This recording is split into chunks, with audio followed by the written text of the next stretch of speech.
ছোটো ভাই সুমন এই খেলনাগুলো বানিয়েছে। এই যে এখনকার যে নানা রকমের কালারফুল ক্লে থাকে, ক্লে দিয়ে তার ছেলের জন্য ছোটোবেলায় অনেক সুন্দর সুন্দর খেলনা বানাতো। আমার খুব মজা লাগতো। ও বাঁশের বিভিন্ন রকম বাড়ি বানাতো। আমি খুব অবাক হয়ে ভাবতাম এই ছেলেটা এত চমৎকার জিনিস বানায়, না জানি বড় হয়ে ও বড় কিছু একটা হবে। তো এই যে কি সুন্দর সুন্দর সুন্দর সুন্দর খেলনা সে তৈরি করেছে তার ছেলেদের জন্য। হ্যাঁ, ও বড় হয়ে অনেক বড় তর্কবিদ হয়েছে, অনেক বড় তর্কবিদ। তার মতো তার্কিক পাওয়া যাবে না আপনাদের পরিচিত কারোর মধ্যে এত বড় তার্কিক খুঁজে পাবেন না। দেখেন খেলনাগুলো কি সুন্দর।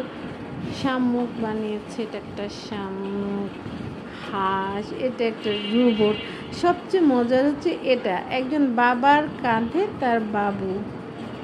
এটা দেখেন শিল মাছ। কাজগুলো কিন্তু বেশ নিখুঁত। এটা বানানোর জন্য বেশ কিন্তু চমৎকার সৃজনশীলতা লাগে।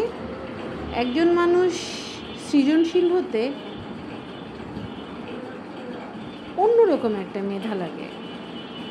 আমি সবাইকে সবসময় বলি, একটা বাচ্চা যে খুব ভালো পড়াশোনা করবে নট নেসেসারি, সে কিন্তু অন্য অনেক কিছুই সে করতে পারে।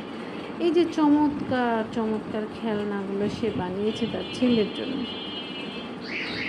আমি পারবো না, আমার এত মেধা নেই। এই যে নিখুঁত, এত ছোট একটা জিনিসের মধ্যে এত নিখুঁত কাজ। আমার ছোটো বোনও এই বিষয়গুলোতে খুবই পটীয়সী।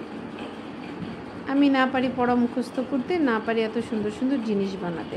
তবে আমি যেটা পারি সেটা হচ্ছে আমি প্রচুর কথা বলতে পারি, গুছিয়ে কথা বলতে পারি। আমার ভাইটা গুছিয়ে কথা বলতে পারে না। ছোটোবেলায় খুব ভালো পড়াশোনা সে হয়তো বা করতে পারেনি, কিন্তু দেখেন ওর হাত কি নিখুঁত। বিড়াল ছানাটাকে জাস্ট একটুখানি দেখেন আপনারা, কি সুন্দর। আমি না ওর হাতের কাজে বরাবরই মুগ্ধ হয়ে যাই, ভীষণ মুগ্ধ হবার মতোই। আসলে ও একজন সত্যিকার অর্থে চমৎকার ব্যক্তিত্ব। তবে তর্ক করার কারণে আমি ওকে একটু অ্যাভয়েড করি। যদি তর্কটা বাদ দেওয়া যেত তাহলে ওর মতো চমৎকার সঙ্গী হয় না। খুব মজা করে গল্প করতে পারে, সেন্স অফ হিউমার অসাধারণ।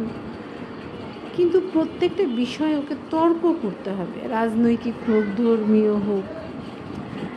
আপনাদেরকে এই কথাটা বলার কারণ কি জানেন? একটা চমৎকার মানুষ যখন যে কোনো মানুষের সাথে তর্ক করে, তার যে আকর্ষণীয় ব্যক্তিত্ব সেটা চাপা পড়ে যায়।